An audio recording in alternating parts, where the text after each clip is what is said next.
Boa noite a todos e todas. É uma alegria recebê-los aqui para mais um evento do nosso Cineclube SBPA. E é um evento que busca trabalhar na interface do cinema, da psique e do pensamento junguiano. Todos os meses nós apresentamos a narrativa e a leitura simbólica de um filme à luz da psicologia analítica. O grupo que coordena o Cineclube é composto por 5 analistas membros, né, da SBPA e IAAP. A Ana Sueli Vieira, de Salvador, Bahia, Denise Jorge, de Jacareí, São Paulo, Marfisa Reis, do Rio de Janeiro, Sueli Engelhard, de Niterói, Rio de Janeiro, e por mim, Maria Cristina Marrei, de São Paulo, capital. Hoje nós vamos ter a alegria de receber a nossa colega Ana Sueli Vieira, que é médica, analista junguiana pela SBPA e AAP, é mestre em medicina materno-infantil pela Universidade Federal da Bahia, é docente em pós-graduação na perspectiva junguiana e coordena grupos de estudo em mitologia comparada e grupos de supervisão na abordagem junguiana. Ana Sueli atende na Kairos, que é o Núcleo de Estudos e Atendimento em Psicologia, Salvador, Bahia. A Ana Sueli vai fazer a narrativa e a leitura simbólica do belíssimo filme Guernsey, Sociedade Literária e a Torta de Casca de Batatas, um filme de 2018, dirigido por Mike Newell. Nós vamos então ouvir a apresentação da Ana Sueli. Durante a apresentação, nós vamos pedir que os microfones fiquem desligados. E após a apresentação, nós vamos abrir para um debate, para uma conversa sobre o filme e sobre as colocações da Ana Sueli. Todos podem participar do debate, levantando a mãozinha, né, para se inscrever, e também pelo chat, que está sendo coordenado pela nossa colega Denise Jorge. Ela vai, então, trazer as questões e nós vamos conversar. Então, vamos ouvir a nossa colega Ana Sueli. Então, obrigada, Cris. Boa noite a todos. Realmente, eu gosto muito desse filme e acho que vai ser interessante abordar essa película dentro da perspectiva junguiana. Eu vou compartilhar aqui o meu material. Bem, o nome é bem interessante, A Sociedade Literária e a Torta de Casca de Batatas. Quem assistiu o filme já sabe a razão. Quem não assistiu, eu vou contar no decorrer da apresentação. Então, é um filme, como o Cris falou, de 2018. Aqui está o elenco, né? E a equipe técnica, não é? O diretor, as autoras da obra. Então, é Meire N. e N. A Meire N., ela faleceu logo depois de publicado o livro, que existe o livro também, A Sociedade Literária. Bem, então vamos começar. O cenário inicial é a ilha de Guernsey, e existe, eu fui olhar, está aqui no mapa, né, no Canal da Mancha, e a época é 1941, a Segunda Guerra. A ilha está sofrendo uma ocupação militar alemã. Eu estive observando até hoje, são locais turísticos, as fortalezas que foram realizadas pelos alemães na época da ocupação. Então, nessa ilha, até hoje, existem essas fortalezas mostrando a proteção que eles fizeram voltada para o mar, né, que é descrito no filme. Então, a ocupação militar alemã, ela vem com um cortejo extremamente cruel para o povo da ilha de Guernsey, né? Então, toque de recolher rígido, qualquer transgressão, o indivíduo ficava exposto a riscos de serem encaminhados para campos de concentração e até uma condição de serem mortos. Uma restrição intensa de alimentos, as pequenas fazendas eram saqueadas, os animais, as galinhas, os porcos, foram confiscados para alimentar a tropa alemã.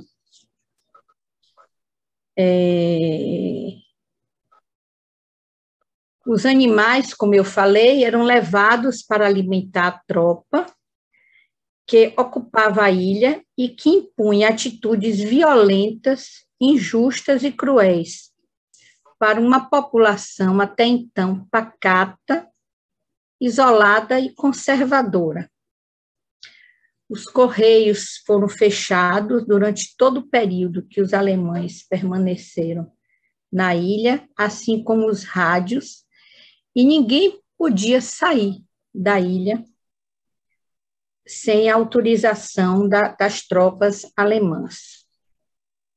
Então, todos os porcos, nessa ilha existiam muitas fazendas de porcos, e todos os porcos foram confiscados, né? Então, o que é que acontecia? A população resolveu criar uma estratégia de manter alguns porcos. Eu vou usar aqui o relato de uma das cartas do Denzel, que é um dos protagonistas do livro e do filme, ele colocando com as palavras dele o que ocorria na época. Eu tenho um chalé e uma fazenda, herdadas do meu pai. Antes da guerra, eu criava porcos e cultivava legumes para o mercado. Eu também trabalhava como carpinteiro e consertava telhados. Os porcos se foram. Os alemães os levaram para alimentar os soldados e mandaram que eu plantasse batatas. Só podíamos plantar o que eles deixassem, o que eles mandassem, nada mais. A princípio, antes de conhecer os alemães, como vim a conhecer depois, eu achei que poderia manter alguns porcos escondidos para mim mesmo. Mas o encarregado da agricultura descobriu e os levou embora. Bem, isso foi um golpe. Mas eu achei que eu iria me arranjar, pois havia muitas batatas e nabos, e naquela época ainda havia farinha. Posteriormente, não tinha mais farinha, não tinha mais manteiga. Por um período grande, só havia batatas e nabos. Mas é estranho como a mente se preocupa com comida. Depois de 6 meses de nabos e um pedaço de osso, de vez em quando eu conseguia pensar numa boa refeição. E aí a coisa... Jung dizia que tudo começa com uma ideia inconsciente. Eu sempre fico pensando dentro dessa perspectiva, né? Então, alguma coisa provavelmente já vinha se formando quando Amélia, uma das moradoras da ilha, ela cria uma estratégia. Porque, veja bem, no primeiro momento, as pessoas escondiam um porco ou 2. Aí os alemães descobriram. Aí eles começaram a fazer, toda vez que morria um porco, a pessoa tinha que chamar o responsável por essa fiscalização e ele tinha que ir lá dar o atestado de óbito do porco. Então, eles não podiam dizer que morreu se eles não mostrassem o cadáver. Só que o que é que a Amélia fez? Ela pegou e morreu um porco numa casa vizinha, foi chamado o responsável para dar o atestado de óbito, ela foi lá, pegou o cadáver do porco e chamou novamente, para que o porco dela também fosse dado como morto. E ela conseguiu fazer isso. E por conta disso, ela criou, escondido, numa área reservada da casa, esse porco. Uma tarde, Amélia mandou um bilhete para Deuce. Venha depressa, ela dizia, e traga uma faca de açougueiro. Eu tentei não ficar muito esperançoso, mas saí apressado para a casa dela. E era verdade. Ela possuía um porco escondido, e me convidou para comê-lo com ela e os amigos. Nunca falei muito quando era menino. Eu gaguejava demais e não estava acostumado com festas. Para dizer a verdade, o jantar foi o primeiro para o qual fui convidado. Eu disse que sim, porque estava pensando no porco assado.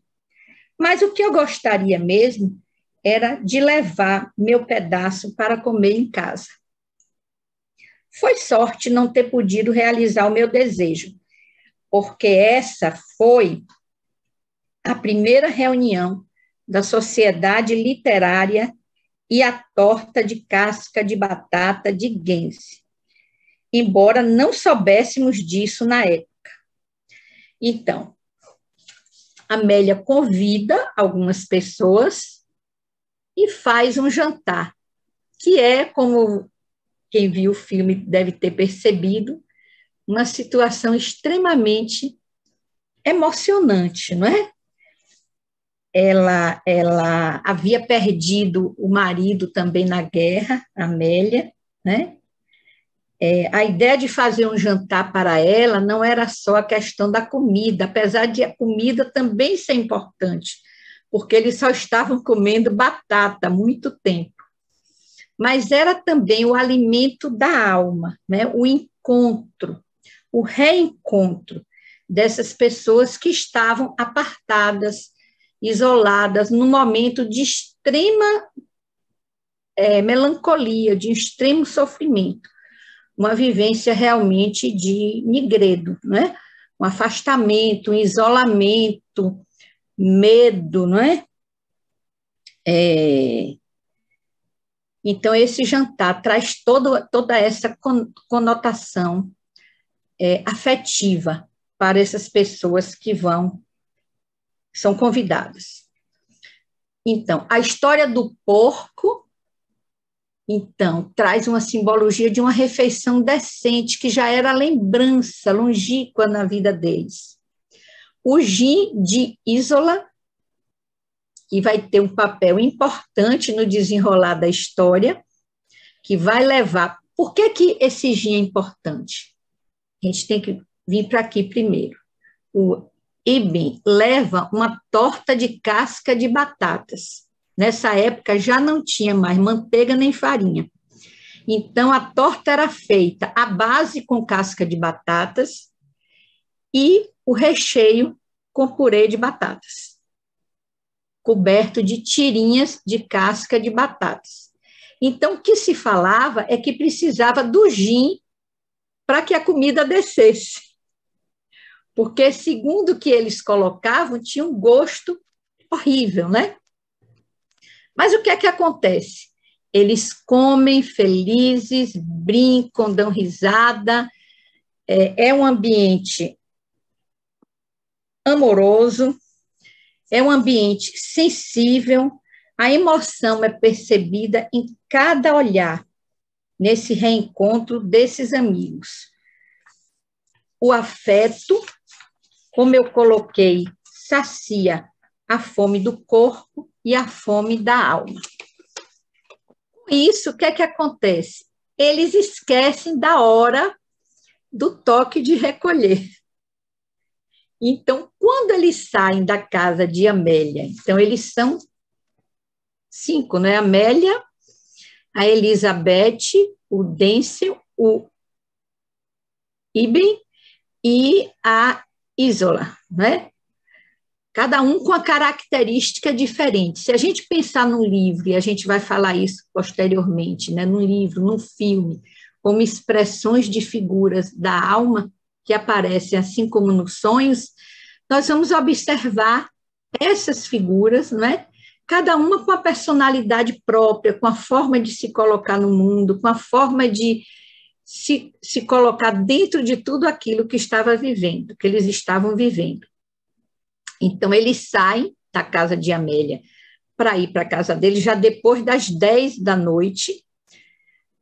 Haviam bebido, era um panorama extremamente dionisíaco, de emoção, de êxtase, de encanto por tudo aquilo que eles tinham vivenciado. E Eben, que faz a torta de casca de batata, ele está totalmente embriagado, né? Então, ele vai gritando, reagindo contra a ocupação, um misto assim de encantamento e de revolta. Provavelmente, ele sentia que tão cedo ele não iria ter um outro jantar, um outro encontro, como ele havia vivenciado naquele momento. Eu trouxe aqui essa imagem linda, é os comedores de batata do Van Gogh. Eu achei que tinha tudo a ver com essa temática, não é? Então, esse ambiente de penumbra, esse ambiente de isolamento, de reflexão, de introspecção, e as cores, não é? Mais tendendo a essa percepção de melancolia, de falta, não é? Talvez de pouca comida, de pouco alimento, pouca luz, né? Bem, então olha aí a carinha deles, né? Todo mundo de nariz no porquinho. E tem uma característica interessante, porque o Denzil, ele é chamado também porque ele tem uma tática de matar o porco sem que ele sofra. Então, ele agrada e vai no ponto certo e introduz a faca sem que o animal viva uma condição de sofrimento maior. Então, eles têm essa experiência da comida, né? E, como eu coloquei, perdem a hora, né? Dionísio pega eles e eles saem totalmente, principalmente o Eben, embriagados. Olha aí a torta, né? Totalmente embriagados e deixa eu voltar aqui para mostrar uma coisa a vocês, então, peraí. Então, aqui. O gin de Isola rebaixa o nível de consciência e leva todos eles a ter outras perspectivas, no olhar a partir de outra perspectiva, olhar de um outro lugar, a partir da alma e a partir da imaginação. Então, alma, a gente está colocando aqui como uma perspectiva, um olhar através, uma forma de compreender a psique na psicologia inspirada nos arquétipos, nesses núcleos, com potencial de criar imagens ricas de significado. Eu gosto muito de chamar eles de olhos d'água, né? Como se estivesse sempre fluindo alguma coisa nova, alguma coisa que vem das profundezas. E essas imagens, elas trazem características que são partes de quem a expressa, né? Demonstra uma proximidade com um determinado núcleo, partes de mim com um ponto de vista diferente do meu. Então, aspectos, imagens que se expressam através de mim. Então, eu coloco isso porque isso tem a ver com sonho, tem a ver com arte, não é? Então, personagens de um livro são partes de nós, parecidos com a gente, que vêm do mesmo lugar dos sonhos.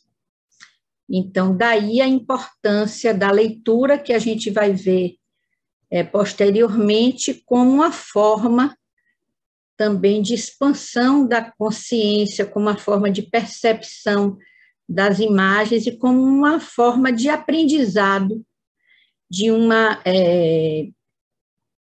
perspectiva de estar no mundo de uma forma mais consciente e mais significativa.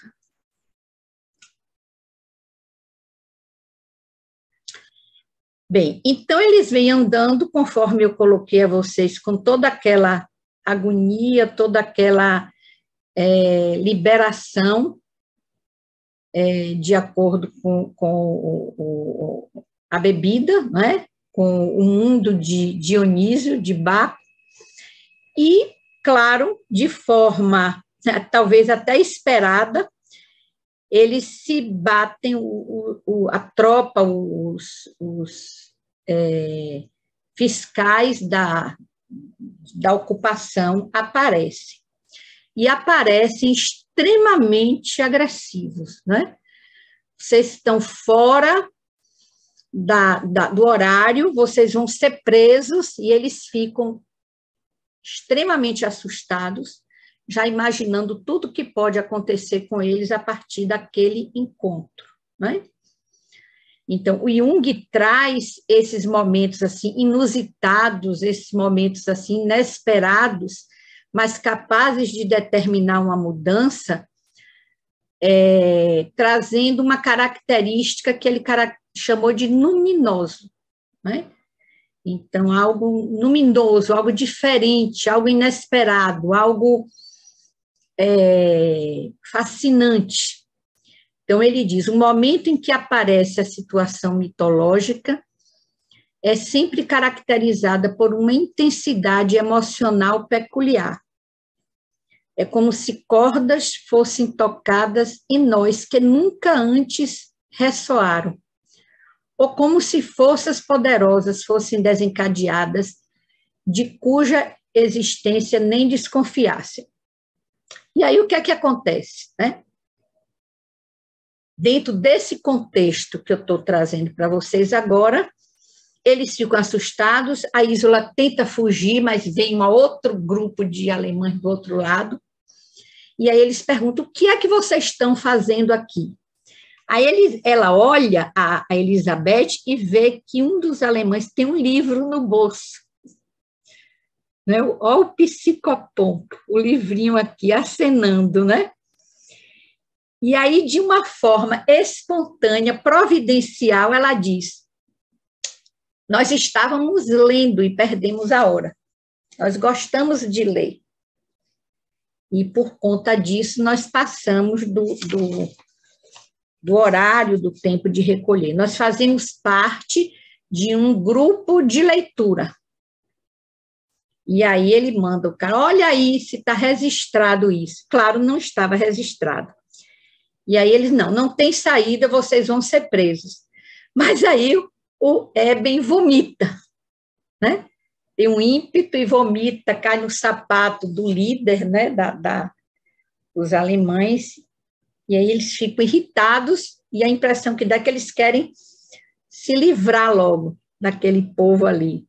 E aí diz, não, vão embora agora, amanhã vocês registrem logo esta sociedade, como é o nome aí? A Elizabeth diz, Sociedade Literária. Ao mesmo tempo, Eben fala, maldita torta de casca de batatas. Aí o líder pergunta, o que é isso? Ela diz, não, é porque o nome é esse, Sociedade Literária e a Torta de Casca de Batata. E é assim que nasce essa sociedade que se mantém, né? Então, aqui uma imagem do encontro, e os primeiros, né, o Eben, o Amélia, a Elizabeth, o Daisy e a Isola, ou Isola, não sei como pronuncia direito o nome dela. Bem, mas a sociedade vai ser preciso que ela exista, não é? Ela tem que ter uma identidade, ser registrada. É uma questão que eles precisam fazer para a preservação da vida e da salvação. Então, os livros, literalmente, vão salvar eles da morte, da prisão. Então, eles buscam registrar, e para que eles registem, ele tem que buscar livros. Só que os livros, quase todos da ilha, tinham sido queimados para fazer fogo, porque eles não tinham direito à lenha para aquecimento, só para cozinhar, mas não para aquecimento. Então, o grupo entra nas escolas, nas livrarias abandonadas, e vão buscando os livros remanescentes, né? A maior parte, como eu falei, precisou ser sacrificada. A princípio, então, eles conseguem os livros e começam a se reunir para justificar a sociedade para as tropas alemãs. Os primeiros fiscais que vão acabam dormindo enquanto eles leem. Então, os primeiros encontros são encontros por obrigação. Mas, na medida que o tempo vai passando, isso deixa de ser obrigação e passa a ser um prazer. Cada um vai se identificando com um tipo de leitura e eles criam todo um ritual no sentido de apresentar isso de uma forma até certo sagrada. Cada pessoa que vai ler tem que levantar, tem que estar de pé, e no primeiro momento um deles se coloca, fala, e depois eles discutem o tema abordado. Então, daí os encantos, que a princípio eram obrigatórios, passaram também a ser desejados, esperados, vividos e mantidos, mesmo quando os alemães vão embora.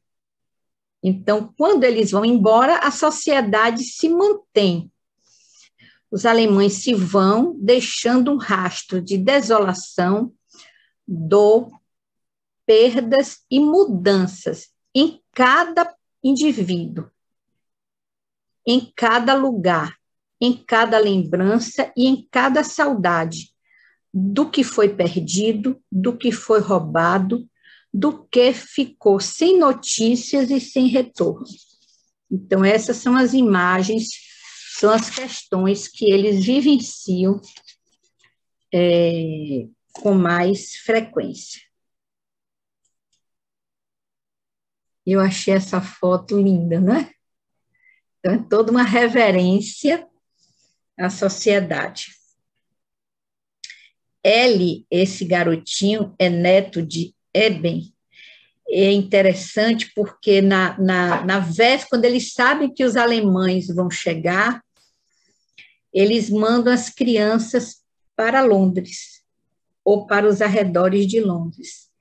Então, ele fica todo o tempo de ocupação fora, os primeiros 6 meses, sem nenhuma notícia, e, posteriormente, ele volta para o convívio da família, né, na cidade. Então, a Sociedade Literária e a Torta de Casca de Batata, segundo os integrantes desse grupo, esse clube de leitura virou nosso refúgio. né? Então. Bem, então passa-se o tempo, nós vamos sair da ilha e vamos para Londres, 1946, lembre, ali era 1941.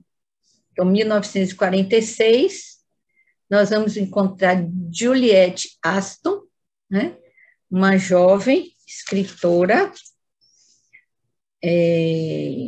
de sucesso, iniciando uma vivência de sucesso. E ela diz: quase dá para acreditar que a guerra acabou. Ela busca, nesse momento da história, ela busca um tema para um novo livro, mas parece que também ela busca mais significado para a sua própria vida. Ela traz em si também a dor em decorrência da guerra, a perda dos pais e do seu pequeno apartamento, bombardeado e destruído.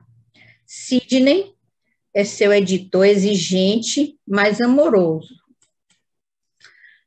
Aqui a casa dela, que foi destruída,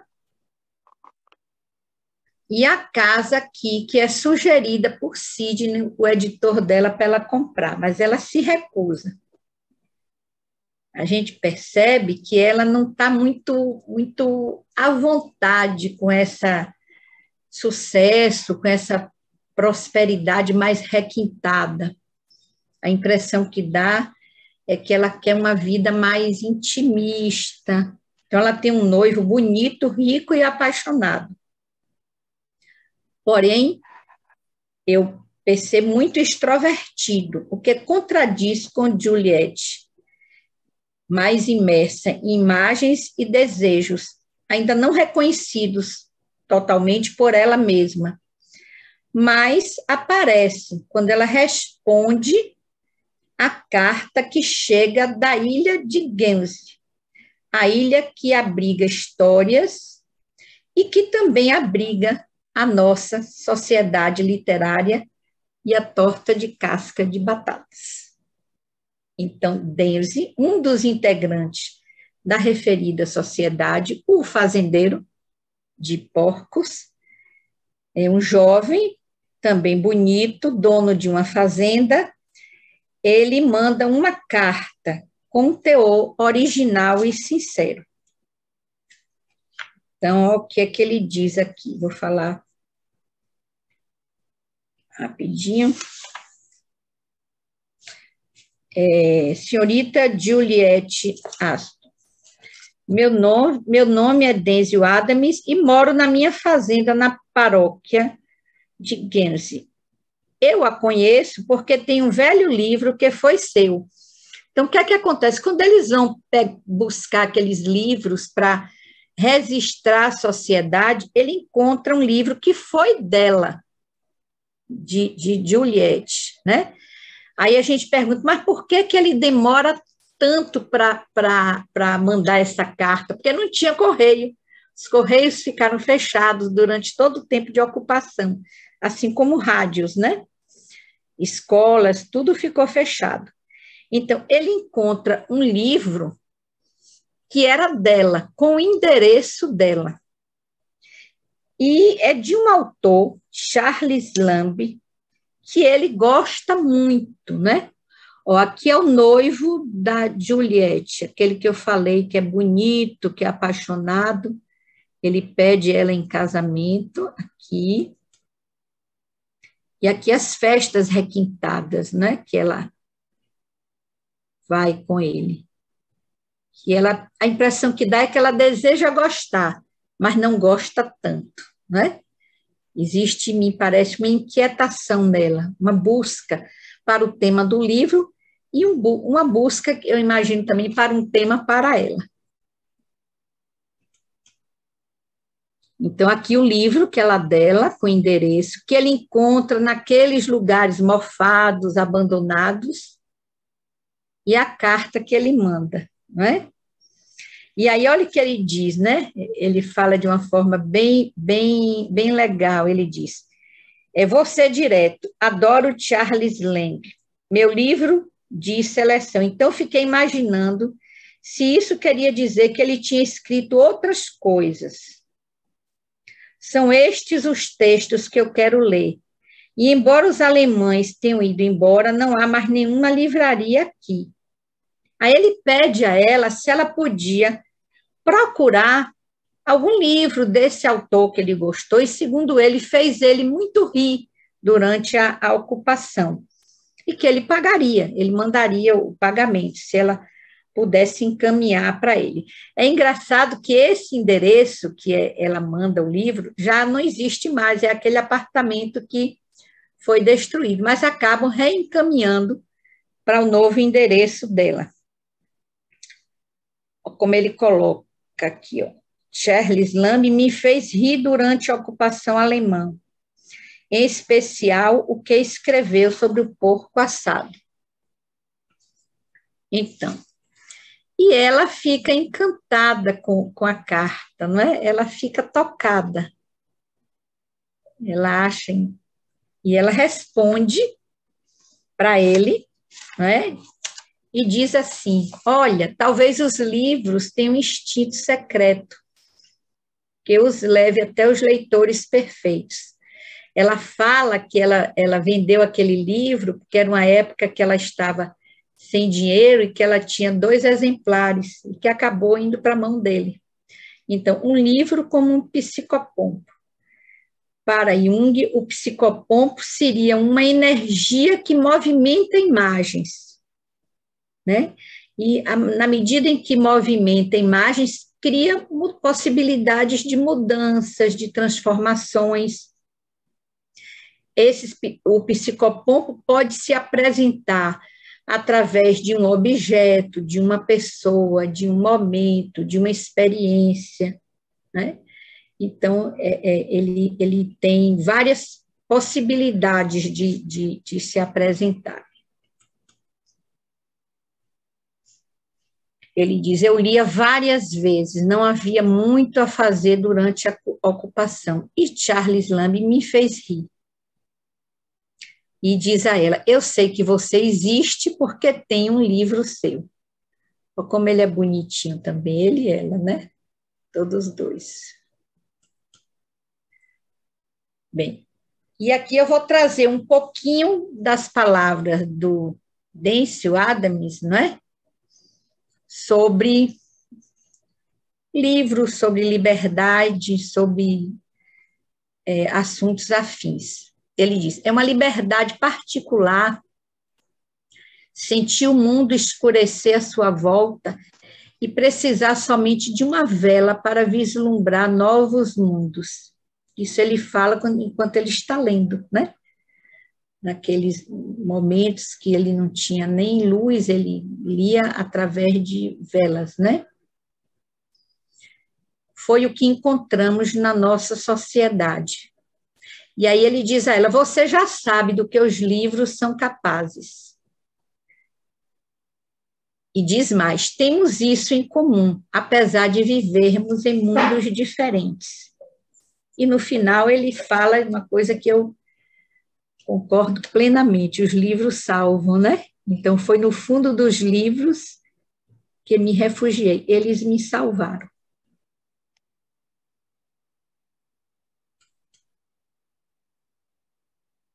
Bem, o que é que acontece, né?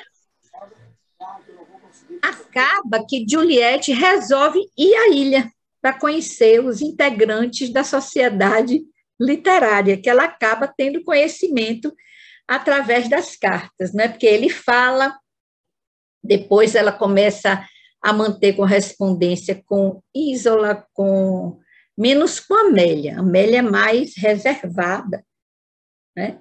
É mais introspectiva, mas ela mantém correspondência com várias pessoas e acaba que ela vai para lá. Imagine, ela noiva, o noivo, um rapaz super proeminente, super apaixonado, deseja casar com ela. Sidney, o editor, solicitando ela para a divulgação do livro, estimulando ela para escrever um artigo para jornais importantes, né? E ela resolve ir para a ilha no Canal da Mancha. Então, dentro desse pensamento que a gente se aproxima, a gente percebe que, na maior parte das vezes, nós não conseguimos explicar os encontros e as escolhas vinculadas aos processos da vida. Com frequência, o rumo é bem diverso do que está estabelecido na consciência. Mudanças acontecem no caminho, respondendo muitas vezes ao que costumamos chamar de destino. O conceito de destino aparece em várias mitologias ao longo dos tempos, sempre com uma raiz profunda e pouco previsível. Então, eu trouxe alguns exemplos da mitologia. Então, por exemplo, na mitologia iorubá é dito que Oxalá, com o consentimento de Olodumaré, encarregou Iemanjá de cuidar do Ori. O Ori é a cabeça, é a personalidade, tem a ver com o destino dos indivíduos, né? Então, Iemanjá, que é a grande mãe, que cuida. Então, com o consentimento de Olodumaré, Oxalá encarregou Iemanjá de cuidar do Ori de todos os mortais. E era uma missão extremamente desejada por ela, ser a senhora das cabeças. Ori, palavra da língua iorubá, significa cabeça. Simbolicamente, está relacionado à intuição e a destino. Ori, pode-se perceber, tem o significado de um guia, é o daimon da mitologia grega, o que acompanha o indivíduo desde o nascimento até a morte. Platão traz esse conceito de guia na figura do daimon. Segundo o filósofo grego, a alma de cada indivíduo recebe ao nascer um daimon, um guardião, que tem por função lembrar o que cada um escolheu a ser realizado, enquanto significado necessário no percurso da vida. É uma escolha inconsciente, daí a necessidade de ser lembrado. Vale ressaltar que nem sempre a escolha é o caminho acolhido pelo ego, o que demanda com frequência um sacrifício. Não responder ao daimon, ou ao santo de cabeça, que é a mesma coisa, ao guia, ao anjo, por outro lado, demanda o aparecimento mais cedo ou mais tarde de sintomas que demonstram uma vida em desacordo com o cultivo da alma, com um propósito mais profundo e genuíno, com aquilo que dá ânimo e sentido ao caminho. A Maria Zélia, ela diz, a busca de si traduz reclamo arquetípico, emergindo de forma eruptiva, atropelando o eu, assumindo o comando da consciência e agindo como um complexo constelado. Eu acho muito bonita essa citação da Maria Zélia. Assim. Atendendo ao chamado da alma, Juliette vai fazer as mudanças importantes na própria vida, além de apreciar e se envolver na mudança na vida dos novos amigos. E ela chega, né? E o que acontece? As lembranças, os segredos, na medida em que são expostos, vão criando uma intimidade entre eles, né? E uma amorosidade que é possível perceber entre eles e na conexão do grupo com a natureza. E eu pensei muito nesse filme com a visão do Hillman do pensamento do coração. Porque eu acho que, eu fiquei imaginando que os livros, eles são o guia, o daimon, o psicopompo, que vai unindo essas pessoas através de um pensamento que, segundo Hillman, é o coração pensando, né? Que a gente tem uma tendência a achar que quem pensa é a mente. Então, a perspectiva do Hillman é o pensamento a partir do coração.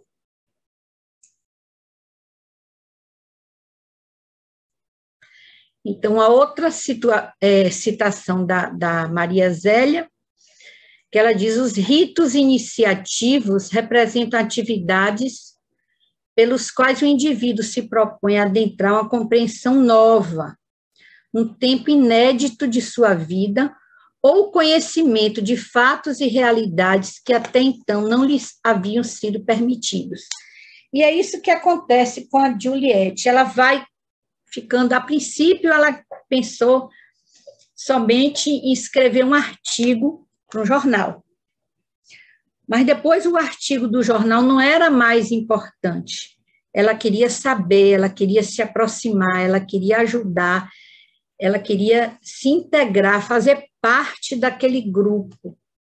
Então, a impressão que se tem é que aquela inquietação e aquela perspectiva de não estar integrada àquela vida anterior, mais sofisticada, mais rebuscada, vai se transformando na medida que ela vai cada vez mais estendendo os seus dias na ilha. Então, ela vai, a princípio, para passar 2 dias, e acaba ficando mais dias, né? E percebendo em cada um as suas características mais emocionais, mais sensíveis, mais importantes. Então, em Isola, ela percebe o grande desejo de amar. Então, ela lê um monte dos Ventos Uivantes, ela fica encantada com as leituras de amor que ela faz. A Amélia acabando contando o seu grande segredo, que é o medo de perder Kitty, a filha de Elizabeth, né, que acaba sendo presa e mandada para o continente, posteriormente, a partir até de uma busca solicitada por Juliette, acaba se sabendo que ela é assassinada na medida que ela vai proteger uma criança que está sendo machucada. E bem relata a evacuação de Eli, que eu já contei para vocês, e olha como ele diz, né, no dia que o menino é evacuado, que vai embora, não é, para se proteger dos alemães, ele diz: o pior dia da guerra quase acabou com a gente. Quando os alemães chegaram, dias depois, estávamos pela metade. Nosso coração já estava em outro lugar. Quer dizer, as crianças tinham ido embora. A mãe de Kitty, que é amiga de Elizabeth e filha de Amélia, esse é o grande segredo de Amélia, que Jane é mãe de Cristina, de Kitty, e ela não é evacuada porque ela está grávida e prestes a parir. Então, ela fica na ilha, é ferida num bombardeio e acaba morrendo, ela e a filhinha. O filho, e aí a Elizabeth acaba ficando, né, dentro desse contexto de sofrimento para apoiar a Amélia. Só que Elizabeth acaba se apaixonando por um alemão e fica grávida. E Kitty nasce desse envolvimento. O rapaz acaba morrendo quando é descoberto que ele está tendo um envolvimento com Elizabeth. E quando Elizabeth desaparece, o grande receio de Amélia é que essa menina seja tirada dela. Alguém descubra, a família do pai, ela guarda esse segredo e guarda esse temor, esse sofrimento dentro esse risco. Bem, então eu vou falar agora um pouquinho sobre os livros, né? Porque eu acho que são personagens também importantes do filme. E Calasso, né? Ele traz no livro lindo que tem Os Deuses na Literatura. Eu poderia trazer mais coisas, mas não daria tempo. Ele diz que os deuses são hóspedes fugidios da literatura, deixam nelas o rastro dos seus nomes. Então, sendo os livros morada dos deuses, que aparecem de diversas formas, então os livros podem ser vistos, a meu ver, como sagrados, né? Ter essa característica também de moradia, não é? De passagem dos deuses. Então, tem algo de sagrado no que é escrito. O material é material de sonho, vem do mundo inconsciente. A ânima, a alma, enquanto arquétipo, tem essa propriedade de se manifestar na forma de imagens. E em cada história contida num livro, num filme, numa vivência através da arte, revela-se a alma com toda a sua complexidade. E eu acho que a gente vê muito isso nesse filme. O Jung diz que os artistas, os gênios, os ditos loucos, são próximos da linguagem que a alma traz. Só um gênio ou um louco, diz o Jung, pode desligar-se suficientemente dos vínculos da realidade a ponto de ver o mundo como seu livro de imagens. Esse livro que eu coloquei aqui é um outro livro do Charles Lamb, que existe também, não é? Que são contos, histórias de Shakespeare para crianças.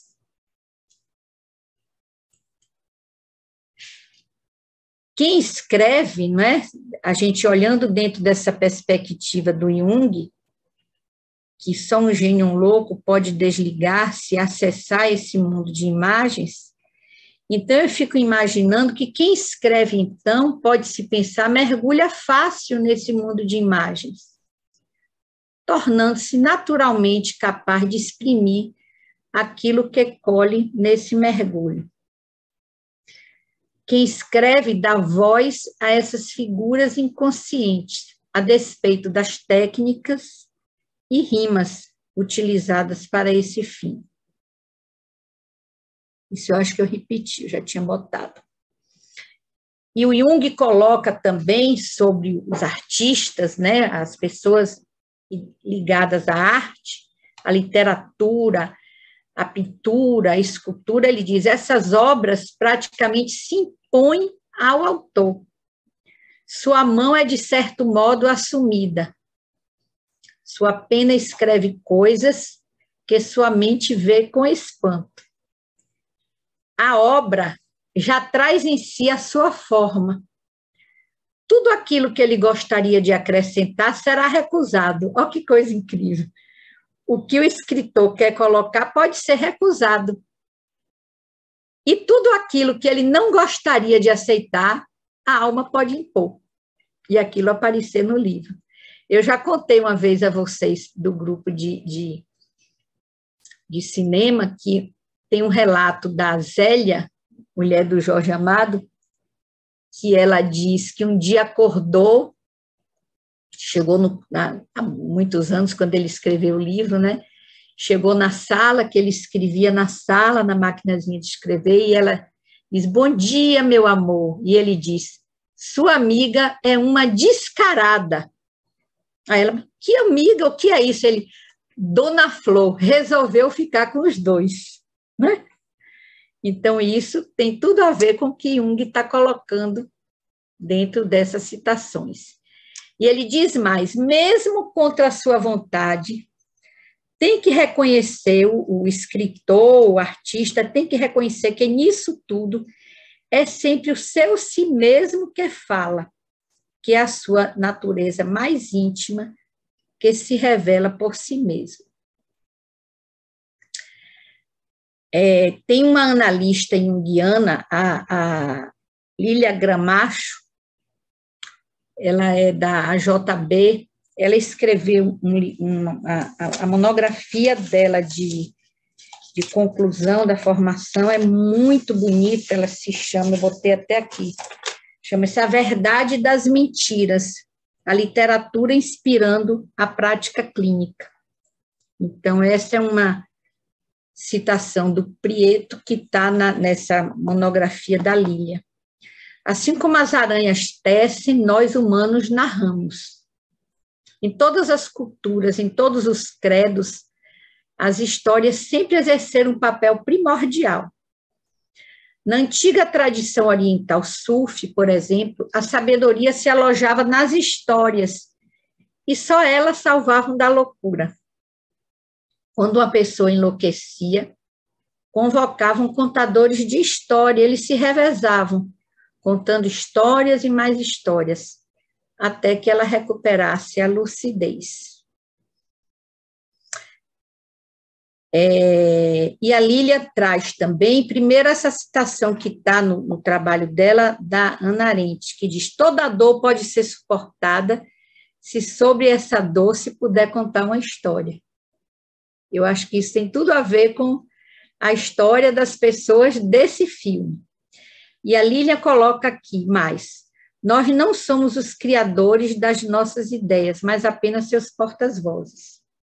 O psiquismo se apresenta à consciência estruturado como um drama e é constituído de uma pluralidade de tendências, de tensões e inclinações, muitas vezes contrárias à expectativa do ego.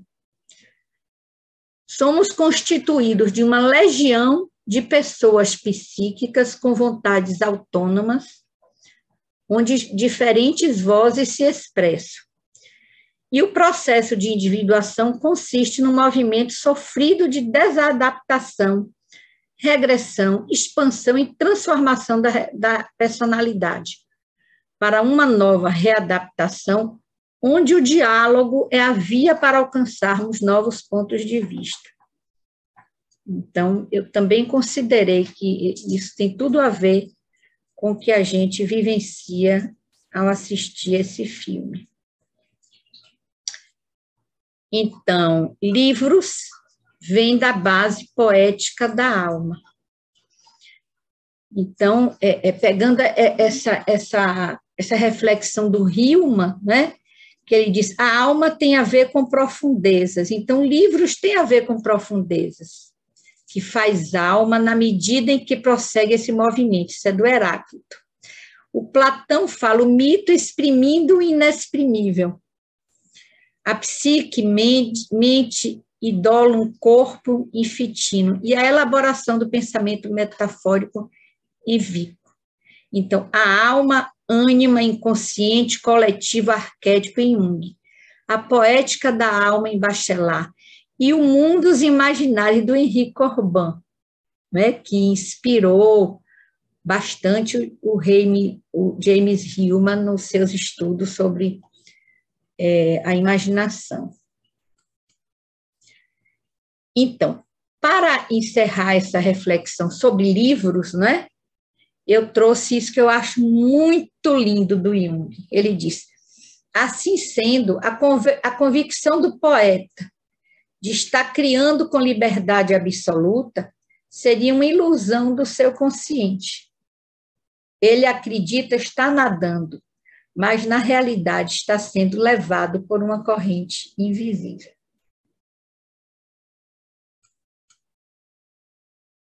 Bem, então, para ir finalizando, eu quis trazer também um pouquinho do pensamento do coração, que, como eu falei anteriormente, foi a linha que foi unindo, que foi respondendo a essa demanda do daimon, do santo de cabeça, do ori, do anjo, que guiou todas essas pessoas para sincronicamente se encontrarem. Então, em Corbin, a imaginação era predominantemente uma presença.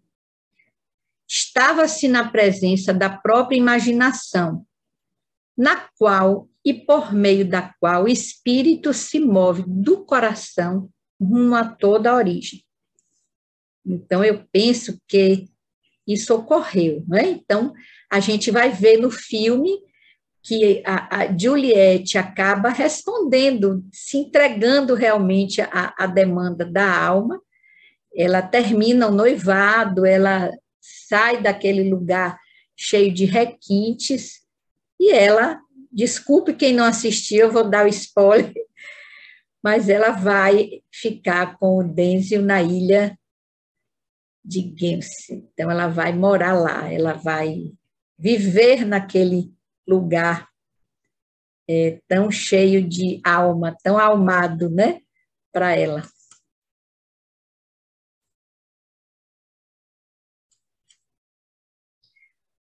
O mundo das imagens, das palavras, precisa surgir no coração.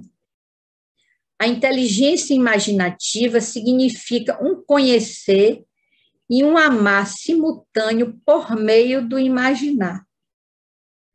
Pode aparecer isso disfarçado em filosofias ou psicologias de sua própria natureza, ou seja, teorias do coração. Mas, no fundo, é um pensamento, a busca de um pensamento do coração. E aqui eu acho a expressão disso, né, desse pensamento do coração. Eles estão estudando, estão lendo livros, estão refletindo, estão filosofando, estão aprofundando, mas estão unidos por essa linha, né, afetiva, amorosa, que sela realmente essa amizade, né? E, para finalizar mesmo, eu trouxe aqui um pouquinho de reflexão em Jung e Hillman, né? A existência psíquica é a única categoria da existência da qual temos conhecimento imediato, já que nada pode ser conhecido a menos que apareça como uma imagem inconsciente. Então, o Hillman responde: tornar-se consciente significa, então, tornar-se consciente das fantasias e reconhecê-las em toda parte, e não apenas em um mundo de fantasias separado da realidade.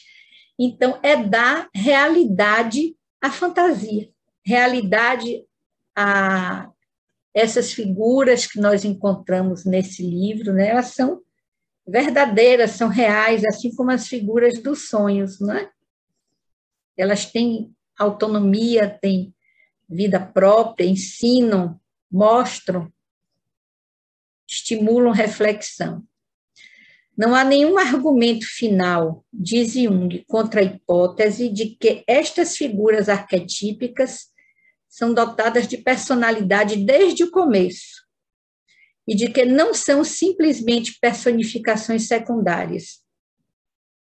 São sentidos como experiências reais e não são invenções da imaginação, como nos quer fazer crer o racionalismo. Então, Denzel e Juliette, eles se apresentaram a partir das escritoras, né, que entraram em contato com eles. Então, na visão aqui do Jung, eles têm vida própria.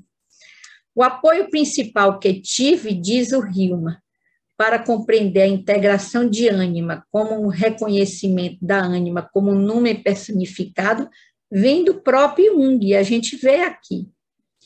Em vez de extrair essas figuras de nossas condições psíquicas, devemos extrair nossas condições psíquicas dessas figuras. Paracelso diz: a fala não é da língua, mas do coração. A língua é meramente o instrumento com que se fala.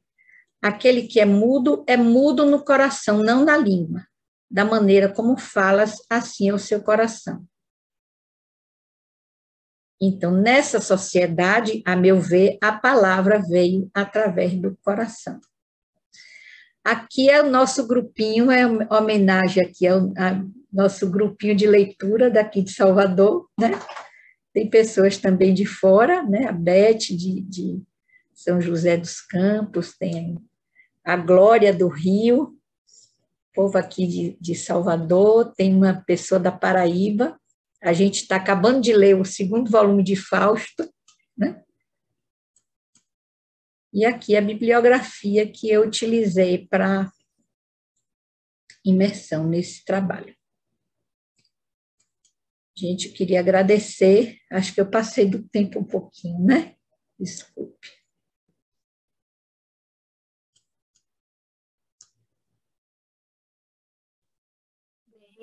Obrigada, Ana Sueli, muito rica a sua apresentação, como sempre.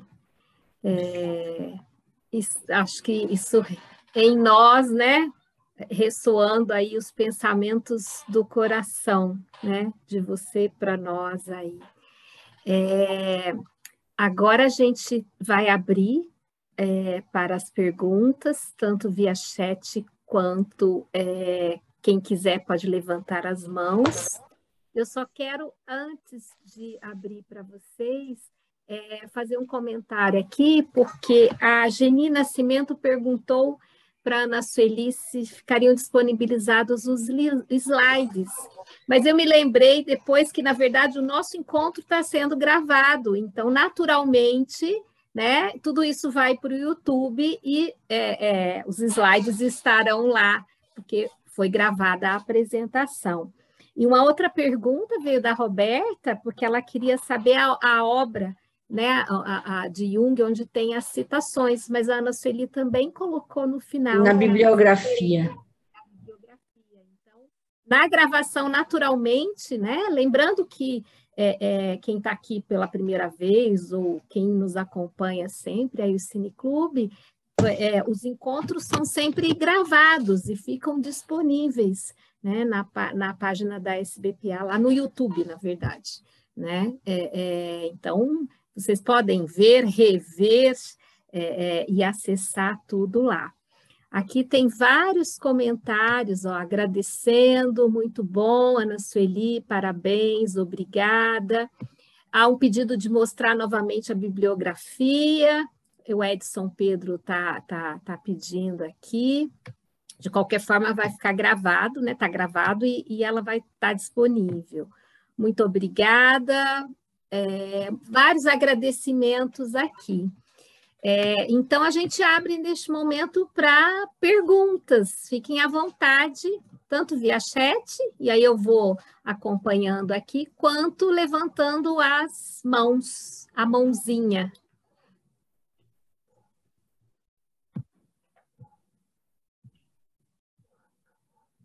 Marfisa, está sem volume. Você quer falar? Quero sim. Parabéns, Ana Sueli. Foi muito boa sua apresentação e essa coisa. Eu queria dar uma contribuição aqui. Gostei muito do filme também. E você falou muito nessa fome da alma, nessa imposição, né, da alma, para que a coisa se realize, né? A expressão, para que haja a manifestação disso. E o que me tocou muito nesse sentido foi a relação deles, né? Esse encontro amoroso, e que ela aparece muito na fala dela quando ela escreve a carta para o Denzel, junto com o exemplar, né, do livro. E eu anotei aqui para que pudesse contribuir, quando ela diz, entre aspas, ela cita o Charles Lamb, que o mundo parecia um deserto que eu tinha que atravessar, em busca de rostos familiares. A citação do Charles Lamb, né? Mas aí ela escreve, sem querer, estava buscando rostos familiares e há muitos anos, e não sei bem por que, reconheci os seus. Essa coisa do reconhecimento, né? Que foi tanta impressão da alma que você trouxe. E ela continua, mas é assim, acham que é possível já pertencermos a alguém antes de conhecê-los? Se for, eu pertenço a vocês, e vocês a mim, ou ao espírito que encontrei entre vocês em Genshin. Então, eu acho que isso me toca muito, eu acho que muita gente já deve ter vivido esses grandes encontros, né? Que é aquela sensação de que não é encontro, é reencontro. Reencontro, é verdade. Ela traz aqui. E isso aparece muito também em Jung, né? E nos lembra também Platão, né? Quando ele fala nas reminiscências, né? E na imortalidade da alma, né?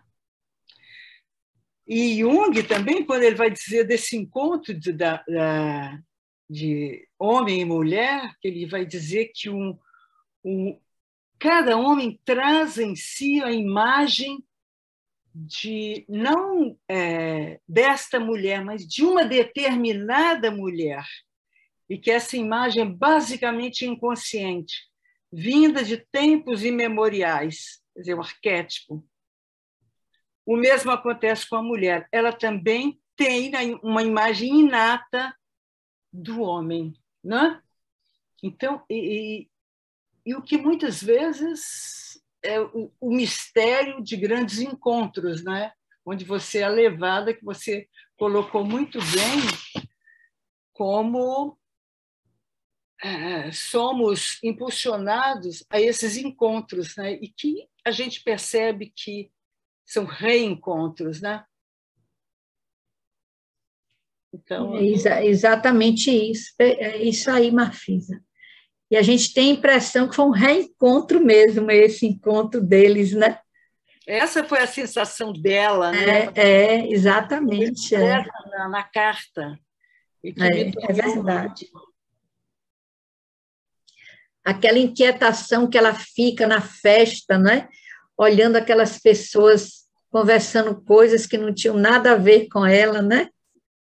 Tipo, não é aqui meu lugar, né? Não é aqui, Pois é sobre isso que eu gostaria de falar, que ela passa por um processo de transformação, não é? A partir desse reencontro, não é? Porque ela não tinha mesmo afinidade com aquilo que ela vivia, com aquele noivo, não é? E a partir desse reencontro com pessoas que sintonizaram com a alma dela, há uma redescoberta, não é? Ela se livra daquele anel, dá pro noivo, né? E vai ao encontro de um outro caminho que tinha a ver com a alma dela, né? Achei muito lindo o filme que você escolheu. Muito bonita a sua... E é interessante que o noivo aceita naturalmente, porque eu acho que ele sabe que realmente não é por ali, né? Ele pega a garrafa, o anel e vai embora, né? Eu tive essa impressão também, que ele entende, né? Ele entende. E a partir dali seriam caminhos diferentes. E há também uma identificação com as perdas e o luto dela, né? Provocados pela guerra. Ela encontra isso ali também, né? E como a guerra, né? Toda aquela opressão nazista sufoca as manifestações anímicas, né? Acho que isso fica bem claro no filme, né? Eu fiz uma associação também nesse encontro, nesse jeito que eles encontraram para lidar com o isolamento naquele período, né, da dominação alemã, com a nossa pandemia, né, com o nosso isolamento, e que a gente encontrou aqui, né, pela internet, a possibilidade de nos verdade. reunirmos para acabar com a nossa solidão provocada pela pandemia, né, pelo isolamento. Essa associação também com o que nós vivemos. O medo, né, também na pandemia que nós vivemos, né? E o isolamento, né? O medo da exposição, da doença, né? Gente, eu gostaria de falar, mas eu acho que, Denise, eu queria que você falasse o que o Edson Pedro colocou. Eu vi. Porque é mais ou menos e aí por já ali passo que eu... para você. Não, porque é mais ou menos por ali que eu vou falar também. Tá, O Edson Pedro colocou, ela perdeu uma casa e ganhou uma ilha. Quer falar alguma coisa, Edson? E aí a gente passa para a Sueli. Quer abrir aí o microfone? Eu acabei pensando nessa frase, né, quando vocês estavam comentando sobre o filme e, digamos assim, parte da angústia dela de perder um lar, né, e ter a possibilidade de ter um lar melhor pelo noivo, antigo noivo, e ela não gostar muito desse lar, não se sentir muito bem a casa dela e buscar uma outra casa, né? E ela encontrou essa casa em outro lugar, né? Uma casa muito maior, muito aconchegante, muito mais aconchegante. Então, assim, dá a impressão aí que os livros, as cartas foram buscá-la, né? E trazê-la novamente, né? Então, como vocês comentaram que os livros são como psicopompos, né? Que fazem essa união entre as imagens, né? Então, acredito que é algo é inconsciente, que já estava para ser conscientizado, digamos assim, né? Então, acabou buscando ela ao seu destino, né? Foi falado, comentado sobre destino também no filme. E aí e a fantasia se concretizou, né? Virou realidade, né? Então, achei muito interessante esses dois lados, né? A perda de um lado e o ganho por outro, né? Basicamente isso, né? Que deu para perceber nesses comentários que vocês estavam falando, né? Aquela imagem da casa dela quebrada, né? Com uma bomba, metade para fora, e eu acho que ela aparece no quadro, né? Olhando de dentro para fora, né? Então, aquela é uma imagem muito impactante, né? Porque, inclusive, nós vemos recentemente, a gente vê nessa guerra da Ucrânia e da Rússia, a gente sempre vê isso, né? As casas destruídas, quebradas. Então, assim, é uma agonia muito grande, né? Então, nós não sabemos o que é isso aqui no Brasil. Dificilmente vemos um prédio destruído, que cai ou acontece algo terrível, mas na Europa é muito mais comum, né? Essa cena. É uma cena, assim, degradante, humilhante, né? Você perder o seu lugar, o seu lar, seu habitat, né? E, e recomeçar novamente. Então, assim, é complicado mesmo, né? Eu achei, assim, uma cena muito forte, né? Muito, muito difícil, né? E assim, é uma cena até que atual, né? Porque nós vemos no filme, mas também vemos agora na vida real, com essa guerra da Ucrânia, né? E da Rússia, né? Muita gente perdendo suas casas, né? E é o grande medo, o nosso grande medo é perder as nossas casas, né? É ser despejado, morar na rua, etc. e tal, ou ser destruída aí dessa maneira, né? Então, acho que é muito atual esse filme, né? Edson, eu acho que eu vou pegar por aí o que você está trazendo, que eu fiz algumas associações dela e a ilha serem a mesma coisa, né? Certo. Como se, quando aqueles alemães entraram na ilha e se apossaram, criaram um momento como a casa dela destruída, né?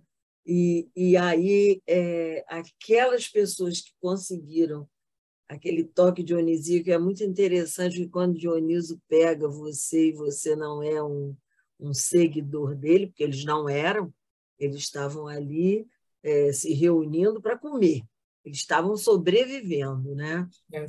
E eles não eram os seguidores de Dionisíaco. Aí Dionísio, quando pega a gente, que a gente não é um seguidor dele, a gente espraia, né?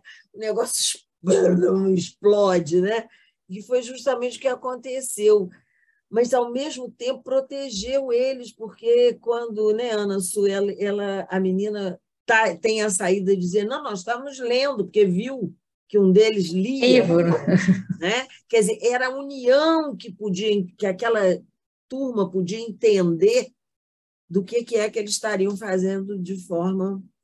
E acho que ela também, porque ela, quando ela, né, vamos dizer, através da escrita dela, ela se projeta e aí se torna um best-seller, uma celebridade, né? Ela, na verdade, não era aquilo. Ela era a mulher simples que escrevia, né? Que escrevia. E é muito bacana quando você encontra assim, você vai ao encontro desse lado seu natural, né? Porque foi isso que ela foi buscar, a natureza dela, né? Quando ela encontra este homem, criador de porcos, olha que coisa mais linda.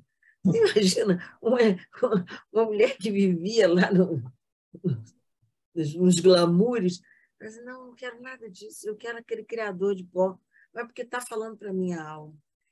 E que isso que Ana Su diz, né,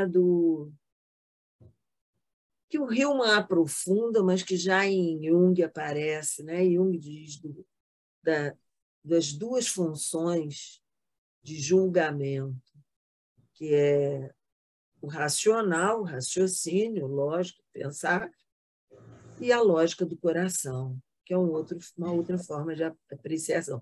E o Hillman aprofunda isso de forma maravilhosa. E trazendo a Ricorban também, que é outro maravilhoso. Fantástico. Né? Fiz um curso sobre ele durante a pandemia. Eu fiz também. O Encontro Imaginal. Com aquele... Exatamente, maravilhoso, né, Ana Su? Maravilhoso. Aquele homem muito engraçado, que era óbvio que ele usava uma peruca preta. Porque não é? Eu tomei um susto quando vi o que é isso. Aquele cabelo preto com a asa da graúna. Mas que homem sábio, né? E a tranquilidade dele, né? Profundidade. Eu fiquei encantada. Eu vi 3 vezes o curso todo. Aquele curso é maravilhoso. Encantador, porque ficou gravado um tempo. Pois é. Mas eu não tive essa possibilidade, eu vi só uma vez mesmo, mas valeu. Gente, eu fiquei quietinha porque estava esperando que o pessoal falasse mais. Aí foi bom que puxou o Edson, agora veio a Eneida. Maravilha, vamos lá. Tá aí, Eneida, por favor. Boa noite a todos.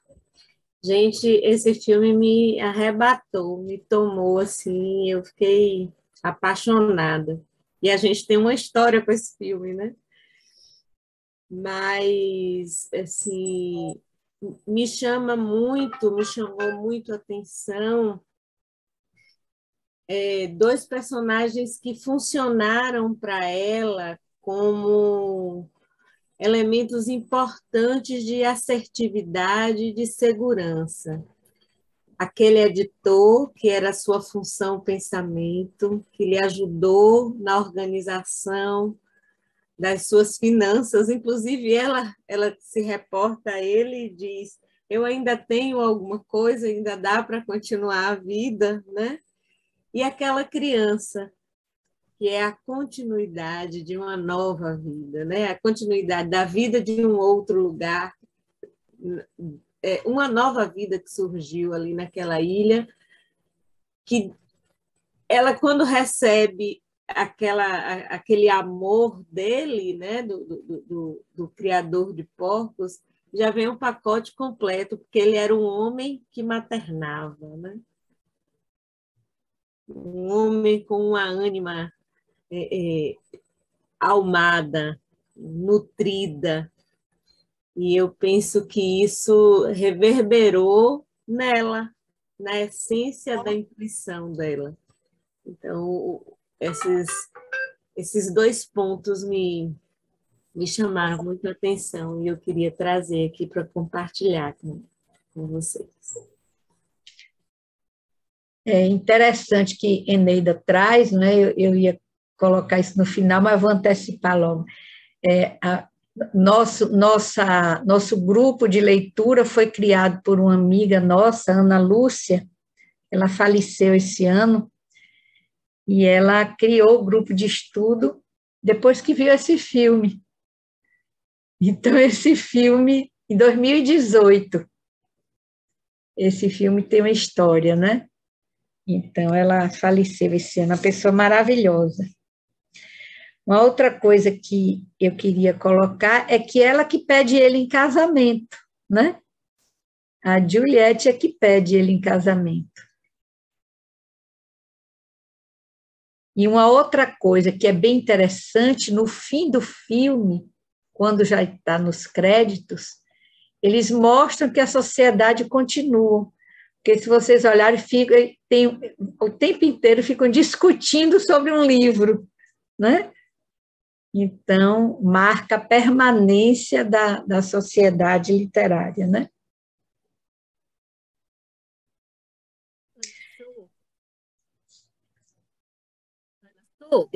Ana Sueli, essa coisa Ana Sueli. gostosa.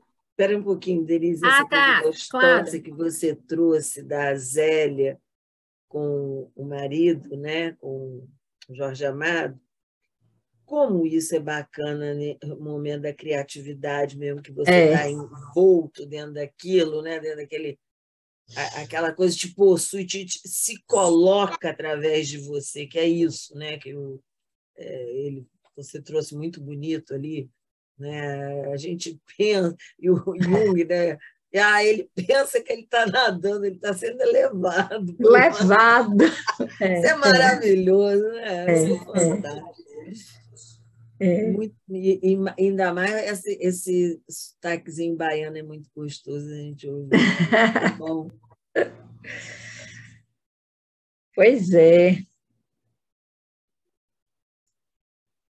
Bem, Ana Sueli, a Sara está pedindo para você, por favor, repetir o nome da monografia, A Verdade das Mentiras e a autora. É uma monografia da formação da SBPA? Está disponível? Por favor, diga aí o nome para ela. A Verdade das Mentiras, a literatura inspirando a prática clínica. Lília Gramacho Calmon. Mas tá linda da JB, né? É da JB. É do IPA Bahia, daqui de Salvador.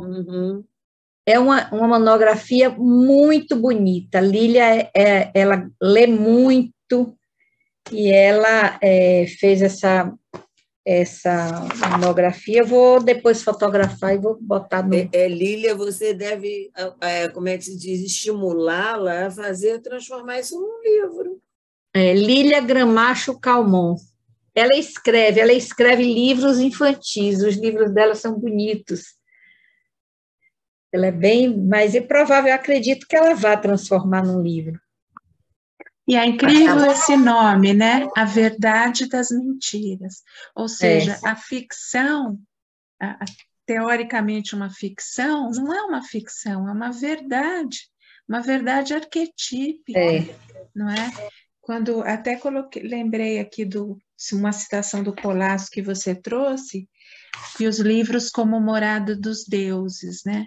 Ou seja, o livro como morada dos arquétipos, né? Porque os deuses são arquétipos. Exatamente, Cris. Então, estão ali retratados, né? Não há nada ficcional ou diferente da psique humana, né? É a própria psique humana revelada, né? Por isso que nos captura tanto uma leitura, né? Um filme, né? O trabalho da Lília, ela começa trazendo a citação do Eduardo Galeano, que diz: os cientistas dizem que somos feitos de átomos, mas um passarinho me diz que somos feitos de histórias. É maravilhoso, né? Eduardo Galeano é maravilhoso. Mas a esse respeito também, ele é Manuel de Barros, né? Eu tenho até um documentário deles, cujo título é Só 10% é Mentira. O poeta.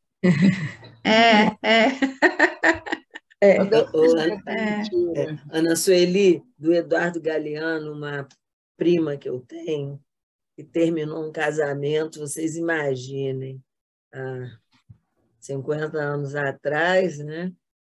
Com os convites todos distribuídos, e todo mundo teve que correr atrás de avisar as pessoas, não vai ter mais um casamento.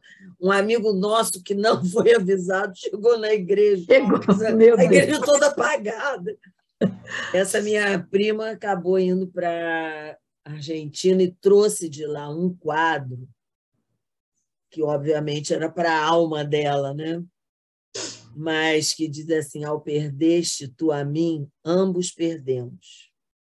Olha! Porém, tu perdeste mais do que eu, porque eu poderei amar a outro como amei a ti, mas tu não terás ninguém que vai te amar como eu te amei. Olha, isso em castelhano, gente, é uma coisa linda, linda. Lindo demais. Dá para repetir, por favor? Sueli? Eu repito. Consegue repetir, por favor? Ao perdeste tu a mim, ambos perdemos. Porém, tu perdeste mais do que eu, porque eu poderei amar a outro como amei a ti, mas tu não terás ninguém que te amará como eu te amei.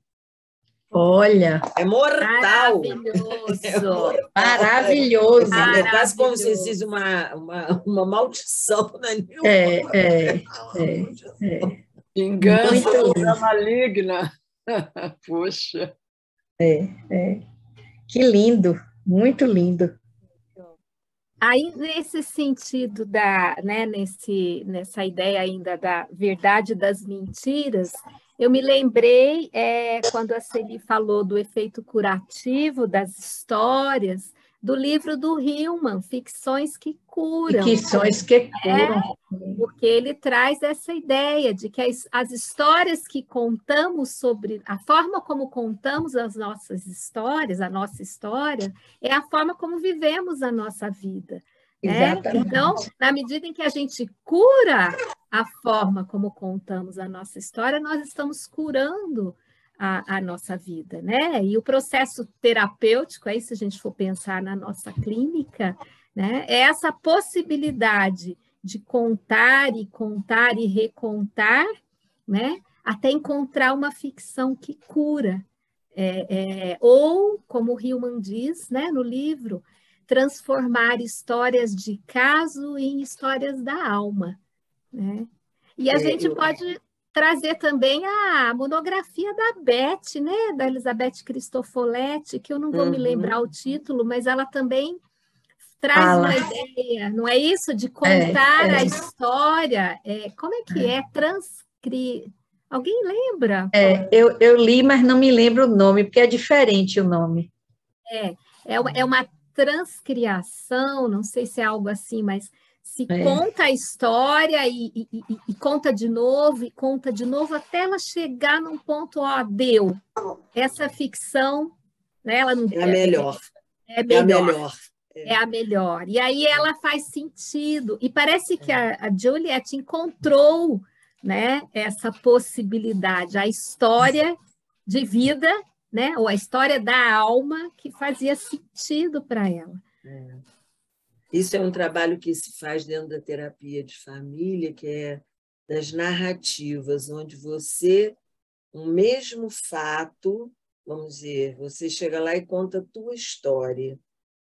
E aí você pede que ele conte aquilo como se fosse uma outra pessoa contando para ele aquela história, até ele perceber que tem muitas formas de contar a mesma história e que a gente, às vezes, fica preso só num viés, acreditando que aquilo ali é a única verdade absoluta e total, né?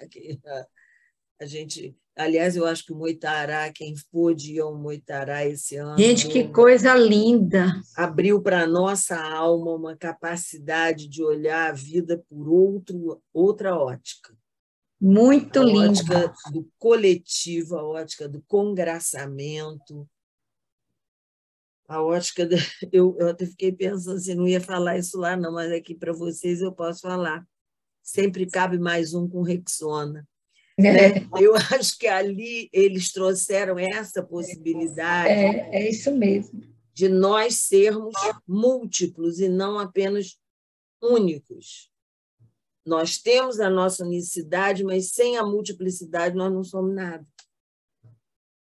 Né? Eu acho que o Moitará trouxe isso de uma forma muito bonita. Fantástico. Moitará, grande Moitará.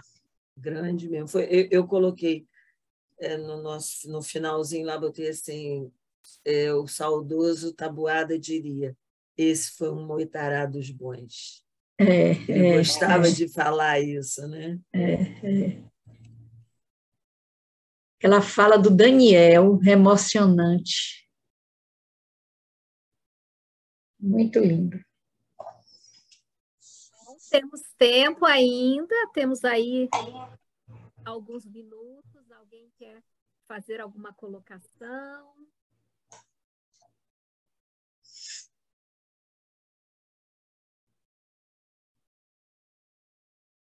Acho que agora nós vamos ter que comer torta de batata, de casca de batata. Tem o livro, viu, gente? Quem quiser, o livro é maravilhoso, viu? O livro é muito bom.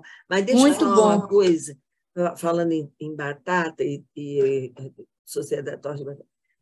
No livro da Clarice Lispector, A Paixão Segundo GH, tem um momento em que ela vai falando, né, da transformação que aquela pessoa está sentindo, né, em todo o seu processo, que ela diz que tem que se comer a batata sem sentir nenhum pigmento de coisas para dar sabor, porque a batata é aquilo que vem da terra, e a gente tem que comer isso para saber quem nós somos. É muito interessante.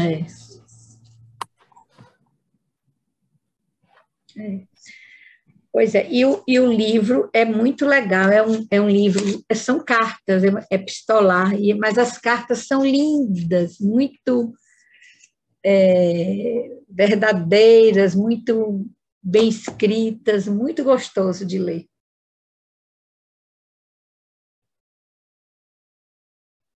Muito bom. Não temos mais nada de comentários aqui, só agradecimentos, muito obrigada, parabéns, adorei, Ana Sueli. E eu também queria agradecer, né, tudo que foi colocado, tudo que foi dito, então vai realmente reverberar bem fundo aqui dentro das minhas reflexões sobre a noite de hoje, que me senti muito bem, muito à vontade com vocês. Agradeço. Parece que a torta de cascas de batatas nos nutriu, né? Nos saciou aqui, com gin, com o porco assado, né? Com todas essas contribuições. Nós agradecemos, então, em nome do Cineclube e da SBPA, né? A presença de todos aqui.